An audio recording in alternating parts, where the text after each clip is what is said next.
Hello दोस्तों। तो RAC में हमने अभी तक रेफ्रिजरेशन के बेसिक इंट्रोडक्शन के बारे में पढ़ लिया है और उसके बाद फिर हमने पढ़ा एयर रेफ्रिजरेशन सिस्टम के बारे में और उसके बाद फिर हमने कंप्लीट किया वेपर कंप्रेशन रेफ्रिजरेशन सिस्टम। अब उसके बाद हम नेक्स्ट चैप्टर स्टार्ट करते हैं, वो है आपका रेफ्रिजरेंट। चलिए देखते हैं इसमें आगे क्या क्या है।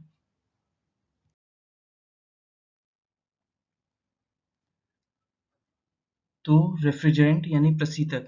तो सबसे पहले देखते हैं कि रेफ्रिजरेंट होता क्या है। तो इसकी डिफिनीशन देख लेते हैं। रेफ्रिजरेंट क्या है? एक सब्सटेंस है जो कि हीट कैरी करने का काम करता है। ये एक मीडियम है जो कि हीट कैरी करने का काम करता है और आपका हीट को जो क्या करता है वो एब्जॉर्ब करता है। कहाँ से? लो टेम्परेचर रीजन से। और क्या करता है? निकाल देता है बाहर। Discards the heat to the higher temperature. ठीक है, जो भी आपकी साइकिल है, साइकिल आपकी यही होती है। यानी कि अगर आप पहले कंप्रेसर के जरिए कंप्रेस करते हैं, कंप्रेसर के बाद फिर आप कंडेंस करते हैं, फिर कंडेंसर से पास होकर के फिर ये आपका इवेपरेटर में जाता है। इवेपरेटर से पूरा फिर वापस से आपका कंप्रेसर में आता है। तो इस तरीके से ये आपकी पूरी साइकिल है। तो इस साइकिल में पूरे साइकिल को कनेक्ट करता है आपका रेफ्रिजरेंट, यानी कि वो सब्सटेंस, ठीक है, यानी कि प्रशीतन पदार्थ, ठीक है, ऐसा पदार्थ जो कि ऊष्मा को ले जाने का कार्य करता है। ये क्या है? एक ऊष्मा को ले जाने का एक माध्यम है जो ऊष्मा को आपका लो टेम्परेचर, जो आपका लो टेम्परेचर रीजन है, ठीक है, तो लो टेम्परेचर रीजन से आपका हाई टेम्परेचर रीजन में जाता है। यानी कि लो टेम्परेचर पे जितनी भी ऊष्मा है उसको एब्जॉर्ब करके हायर टेम्परेचर जोन में शिफ्ट कर देता है। इसको चलाने के लिए आपको रेफ्रिजरेशन साइकिल की जरूरत पड़ती है, जिसमें आपका कंप्रेशन, कंडेंसेशन और एक्सपेंशन, इवेपरेशन, ये 4 प्रोसेस होते हैं। ठीक है, तो बेसिक डिफिनेशन यही है कि मतलब ये एक मीडियम है, एक ऊष्मा को संचयित करके, मतलब उसको कैरी करके एक जगह से दूसरी जगह तक पहुंचा देता है। यानी कि जो आपका ऐसा स्पेस जहाँ पे हमें ठंडा करना है, तो वहाँ पे क्या करना होगा? वहाँ से हीट को एब्जॉर्ब करना होगा और वो एब्जॉर्ब करने का काम रेफ्रिजरेंट करता है। तो अब देखते हैं, हर पदार्थ ऐसा नहीं कर सकता है। वो पदार्थ जो ऐसा कर सकते हैं उन्हें ही रेफ्रिजरेंट करेंगे। तो ऐसे में ऐसा नहीं कि जितने भी तत्व मौजूद हैं वो सारे के सारे रेफ्रिजरेंट हैं। ठीक है, जो ऐसा काम कर सकते हैं, लो टेम्परेचर रीजन से एब्जॉर्ब कर पाएँ और हायर टेम्परेचर रीजन में शिफ्ट कर पाएँ, तो ऐसे हम सब्सटेंस को हम रेफ्रिजरेंट कहते हैं।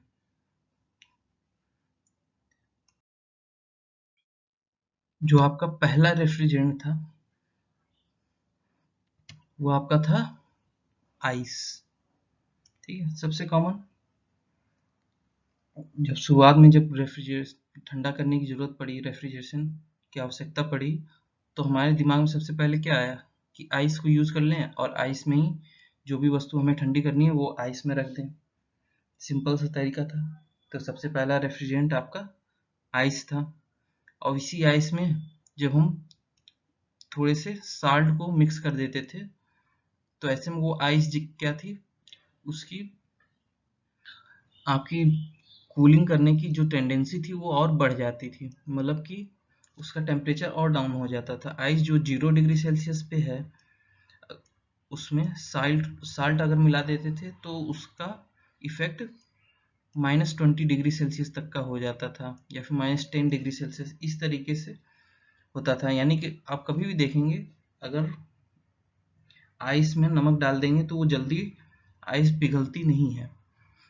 ठीक है, तो ऐसे में ये पाया गया था। तो ऐसे में साल्ट वो हो सकता है NaCl हो, नमक हो, या फिर हो सकता हो कोई और साल्ट भी हो, CaCl2 हो, या फिर कोई और साल्ट हो।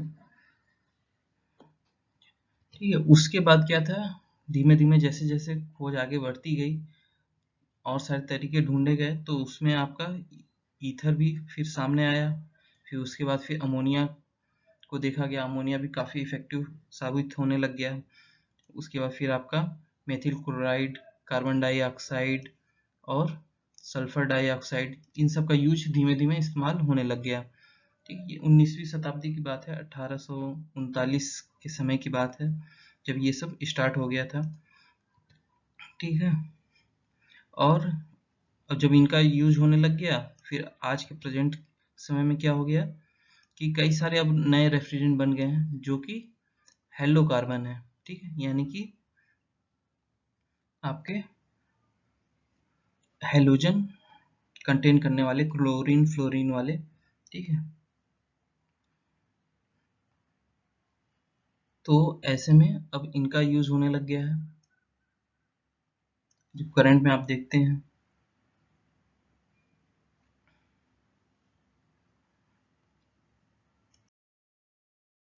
अब इसके बाद बात कर लेते हैं कि रेफ्रिजरेंट जो हम बना रहे हैं, जो हम साइकिल में इस्तेमाल कर रहे हैं, उस साइकिल में, यानी कि अगर उस साइकिल में हम रेफ्रिजरेंट इस्तेमाल कर रहे हैं तो यानी कि उसकी क्वालिटी भी अच्छी होनी चाहिए। अगर वो हमारे साइकिल के अकॉर्डिंग, हमारे इच्छा अनुसार वो रिजल्ट दे सकता है तो हम ऐसी ही सब्सटेंस का यूज़ करेंगे। तो ऐसे में क्या है कि हम कुछ प्रॉपर्टी जो होती है सब्सटेंस की, वो डिसाइड करते हैं क्या क्या होनी चाहिए एक रेफ्रिजरेंट की। ठीक है, यानी डिजायरेबल प्रॉपर्टीज क्या है एक आइडियल रेफ्रिजरेंट की, क्या क्या हो सकती है। तो वन बाय वन देखते हैं। पहले थर्मल प्रॉपर्टी देख लेते हैं कि थर्मल प्रॉपर्टी में क्या क्या होना चाहिए। तो पहले होना चाहिए आपका लो फ्रीजिंग पॉइंट, ठीक, यानी कि मेल्टिंग पॉइंट, यानी कि आपका गलनांक, गलनांक जो है वो काफ़ी कम होना चाहिए। नॉर्मल अगर हम वाटर की बात करें तो वाटर के लिए क्या होता है,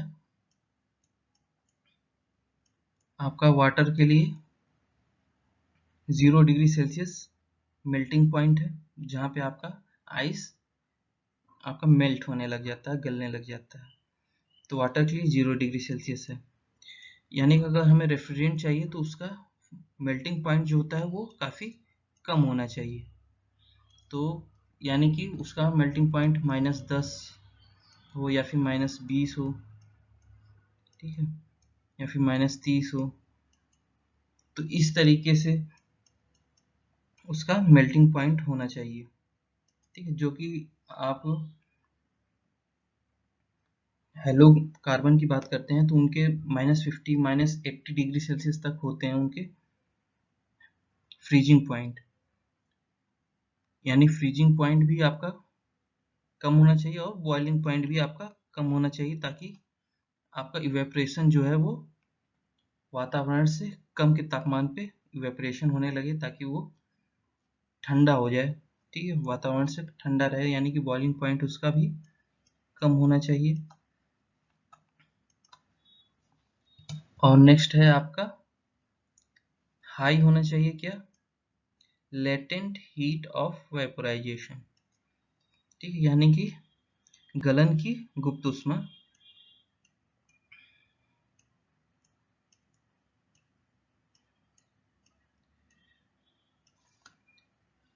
जो आपका वेपोराइजेशन होता है वाष्पीकरण की, ठीक है, चाहे वो गलन की हो या फिर वाष्पीकरण की हो। ठीक है,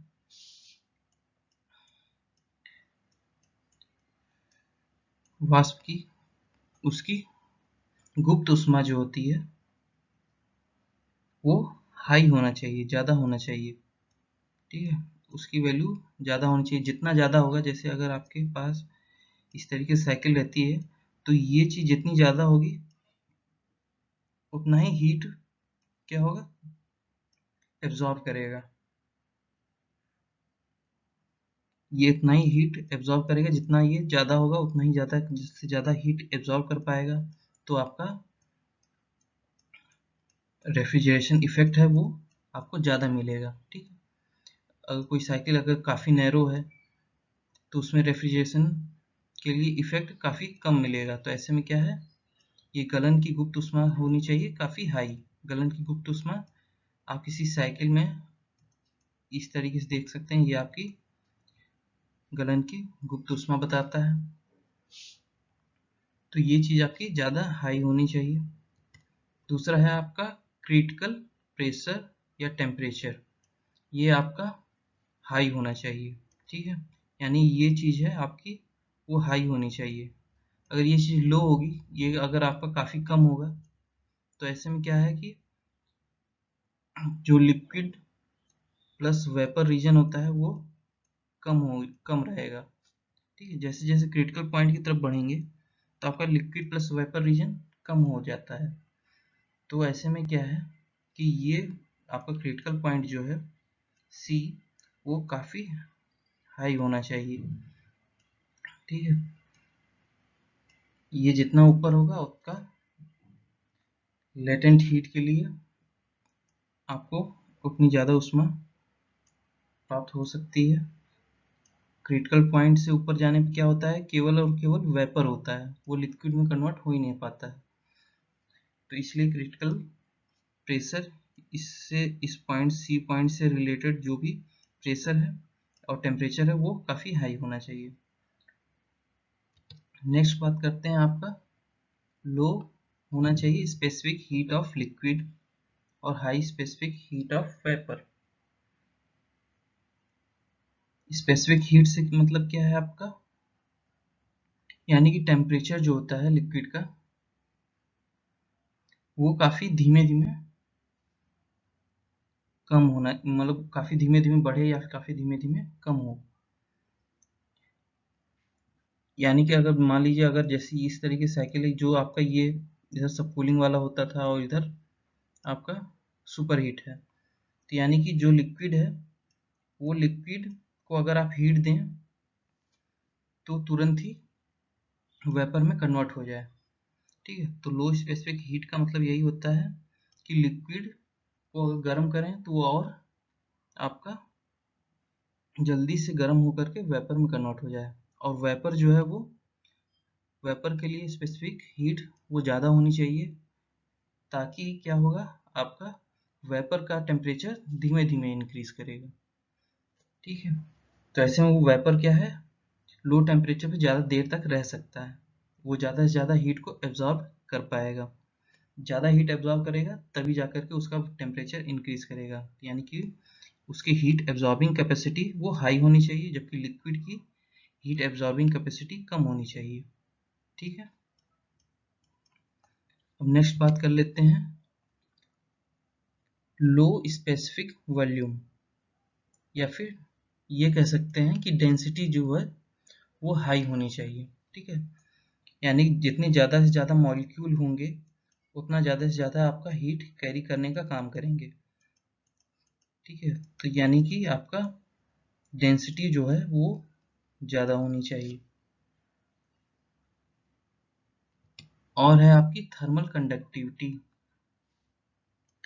वो हाई होनी चाहिए। थर्मल कंडक्टिविटी यानी कि आपका चालकता। ठीक है, आपकी चालकता जो होती है ऊष्मा की,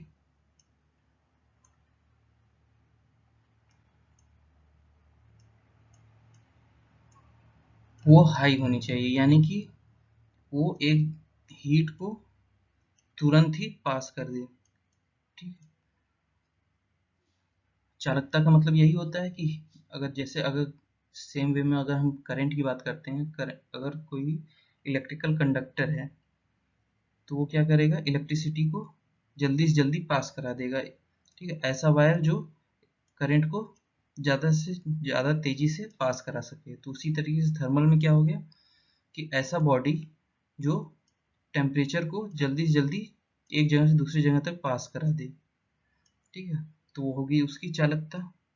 तो ऐसे में क्या होना चाहिए, ये हाई होना चाहिए रेफ्रिजरेंट में, कि रेफ्रिजरेंट ज़्यादा वो हीट को तुरंत ले और दूसरी जगह पे तुरंत ही ट्रांसमिट कर दे, यानी कि वो काफ़ी तेज हीट को ट्रांसफर कर सके। तो ये चीज़ हो गई आपकी थर्मल प्रॉपर्टी में। नेक्स्ट देखते हैं।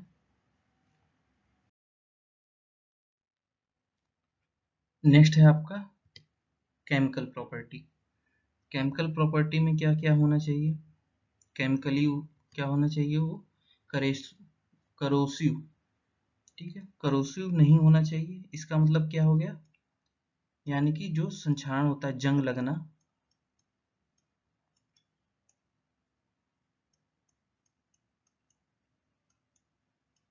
संक्षारण, ठीक है, जंग लगना, ठीक है, ऐसा रेफ्रिजरेंट हम इस्तेमाल नहीं करेंगे जो कि तुरंत ही तुरंत आपका जो पाइप यूज कर रहे हैं, जो भी आप इवेपरेटर यूज कर रहे हैं, कंप्रेसर यूज कर रहे हैं, तुरंत ही उसको जंग लगने की वजह से उसको डैमेज कर दे।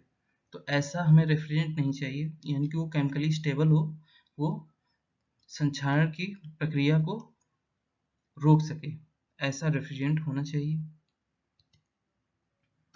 और क्या होना चाहिए? नॉन फ्लेमेबल होना चाहिए। ऐसा रेफ्रिजरेंट ना हो कि जो हमने इस्तेमाल किया और थोड़ा सा भी गर्म किया वो फट गया, तो पूरा पूरा रेफ्रिजरेटर वहीं का वहीं बर्बाद हो गया। तो ऐसा रेफ्रिजरेंट हम इस्तेमाल नहीं करेंगे। ठीक है, कई सारे हाइड्रोकार्बन्स भी इस्तेमाल करते हैं रेफ्रिजरेंट के तौर पे। अब ऐसा नहीं कि हम एकदम पेट्रोल को ही इस्तेमाल कर लें अगर अच्छी प्रॉपर्टी देता है, ठीक है, तो ऐसा नहीं होना चाहिए कि हम पता चला उसको गर्म किया और पूरा कंप्रेसर ही उसी समय फट गया। तो ये हो गया। एक दूसरा है आपका नॉन टॉक्सिक, यानी कि जहरीला नहीं होना चाहिए, ठीक है, आपका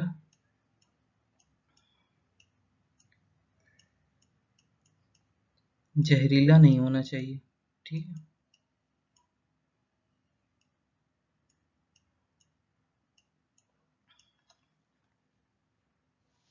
तो आपका जंग ना लगे ऐसा होना चाहिए, ठीक है, नॉन फ्लेमेबल हो, ठीक है, यानी कि जल्दी आग ना पकड़ने वाला हो, एक्सप्लोसिव ना हो, ठीक है, जो तुरंत फट ना जाए, और जहरीला नहीं होना चाहिए। नेक्स्ट बात करते हैं, ओजोन फ्रेंडली होना चाहिए। जो O3 होता है, ओजोन, जो हमारे एटमॉस्फेयर में ऊपर एक कवच की तौर पे अर्थ पे मौजूद है, जो आपको अल्ट्रावायलेट रेस से, ठीक है, यूवी रेस से बचाता है। और कई सारे रेफ्रिजरेंट जो होते हैं जो क्लोरीन को कंटेन करते हैं, तो ऐसे में क्लोरीन एटम जो होता है वो ओजोन से रिएक्ट करके आपका O2 बना लेता है। तो ऐसे में क्या होता है, जब ओजोन डिप्लीशन हो गया, वो खर्च हो जाएगा, तो ऐसे में क्या होगा, फिर वहाँ पे यूवी रेज आसानी से पास हो जाएंगी, ठीक है। तो ऐसे में क्या है कि वो जो आपका प्यारा सा धरती है उस पे यूवी रेज पास होने लग जाएंगी और हमारे बॉडी को डैमेज कर देंगी। तो ऐसे में क्या है, ओजोन फ्रेंडली होना चाहिए। और दूसरा और आगे आता है नेक्स्ट, वो है आपका मिक्सेस वेल विथ ऑयल, जो ऑयल के साथ आसानी से मिल जाए, ठीक है, आसानी से उसके साथ मिश्रित हो जाए, ऑयल के साथ जो भी तेल है, ठीक है, तेल के साथ अगर वो अलग रहेगा, जैसे मान लीजिए आपने रेफ्रिजरेंट में या फिर कहीं भी आपने रेफ्रिजरेटर में, जैसे कंप्रेसर है वहाँ पे आपने कुछ ऑयल यूज़ किया कूलिंग के लिए या फिर उसको लिब्रिकेट करने के लिए, स्नेहक के तौर पे आपने कोई ऑयल यूज़ किया, तो उसके साथ क्या हो, रेफ्रिजरेंट आसानी से मिक्स हो जाए। तो ऐसा होना चाहिए, रेफ्रिजरेंट की ये खासियत होनी चाहिए। तो ये पूरी की पूरी आपकी केमिकल प्रॉपर्टी होगी, केमिकली क्या क्या होना चाहिए। अब आते हैं इसके बाद फिजिकल देख लेते हैं, फिजिकल प्रॉपर्टी। फिजिकल प्रॉपर्टी में विस्कोसिटी आता है, यानी विस्कोसिटी जो होती है वो आपकी कम होनी चाहिए, ठीक है, विस्कोसिटी आपका कम होना चाहिए। विस्कोसिटी से मतलब है आपका श्यानता, ठीक है, श्यानता आपकी कम होनी चाहिए। श्यानता कम होगा तो एक तरीके से आप रफली ये कह सकते हैं कि उसका गाढ़ापन कम होगा, वो ज़्यादा से ज़्यादा फ्लो हो पाएगा। तो आपका विस्कोसिटी जितना कम रहे उतना अच्छा है।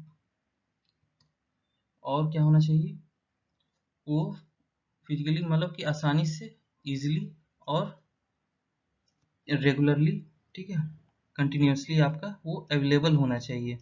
ऐसा ना हो कि वो इतना रेयर है कि वो आपको जल्दी मिलता ही नहीं है। तो ऐसे रेफ्रिजरेंट का क्या फ़ायदा जो आपको मौजूद ही ना हो, मिल ही ना पाए। ठीक है, जो इजीली अवेलेबल हो वो सबसे बेस्ट है, क्योंकि वो कॉस्ट उसकी क्या होगी, कम होगी। तो ऐसे में उसकी कॉस्ट होगी कम।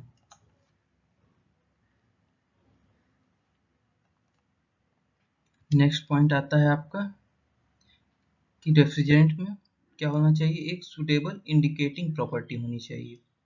मतलब कि वो जैसे कि ऑर्डर हो गया या फिर कलर हो गया, जो कि लोकेट कर सके लीक को। जैसे मान लीजिए आपने पूरा का पूरा साइकिल जो रन करा रहे हैं अपना, उस साइकिल में कहीं भी कहीं लीकेज हो रही है, तो लीकेज कैसे पता चले, तो ऐसी प्रॉपर्टी उसमें होनी चाहिए जैसे कि गंध हो गया, ठीक है, ऑर्डर हो गया या फिर कलर हो गया, रंग की लीक हो तो उस कलर के तौर पे आपको नजर आ जाए, या फिर एक स्मेल आपको आने लग जाए, ताकि आपको पता चल जाए कि हाँ रेफ्रिजरेंट लीक हो रहा है। ठीक है, तो एक ऐसा कुछ उसमें एक उपयुक्त संकेत के तौर पे कुछ ऐसा गुण होना चाहिए। ठीक है, जाहिर बात है, यही दो कलर हैं जो एक तो कलर हो गया और एक हो गया गंध। इनके जरिए आप पहचान सकते हैं कि वो लीक हो रहा है या फिर नहीं हो रहा है। ठीक है, तो ये पूरी की पूरी आपकी प्रॉपर्टी थी जो कि एक रेफ्रिजरेंट, ठीक है, प्रशीतक में होनी चाहिए। तो ये पूरा आपका एक आइडियल रेफ्रिजरेंट जो हम चाहते हैं ऐसा होना चाहिए। अब नेक्स्ट बात कर लेते हैं हम स्टैंडर्ड। एक स्टैंडर्ड क्या है रेफ्रिजरेंट के लिए, कि हम उससे कंपेयर करके चले कि हाँ ये मानक है और इसी के आसपास ही रेफ्रिजरेंट की क्वालिटी होनी चाहिए। यानी प्रशीतक का क्या मानक हो जिससे हम तुलना कर सकें। तो अगर मान लेते हैं ये आपका जैसे साइकिल जो भी सिस्टम चला रहे हैं, तो उस सिस्टम में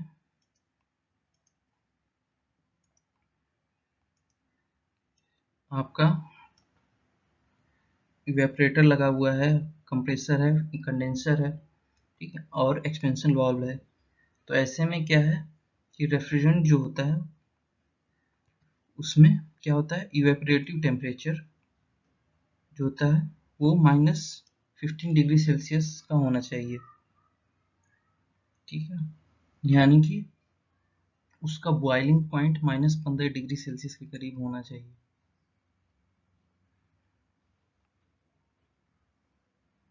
ठीक है, तो हमने ये मतलब एक नॉर्मल सा एक स्टैंडर्ड है कि हाँ उसका अगर -15 डिग्री सेल्सियस तक इवेपरेशन में आपको अगर इतना टेम्परेचर पा जा रहे हैं, तो मतलब कि वो रेफ्रिजरेंट सही है। उसी के अकॉर्डिंग हम काम करेंगे, इससे कम हो तो और अच्छा है, इतना ये तो होना चाहिए। ठीक है, और नेक्स्ट है आपका कंडेंस टेम्परेचर, जो भी आपका संघनन जब करते हैं, ठीक है, जो भी आप जब कंडेंसर में लेके जाते हैं, जब उसे कूल डाउन करते हैं, ठंडा करते हैं, तो ठंडा करने के बाद वो 30 डिग्री सेल्सियस तक आ जाना चाहिए।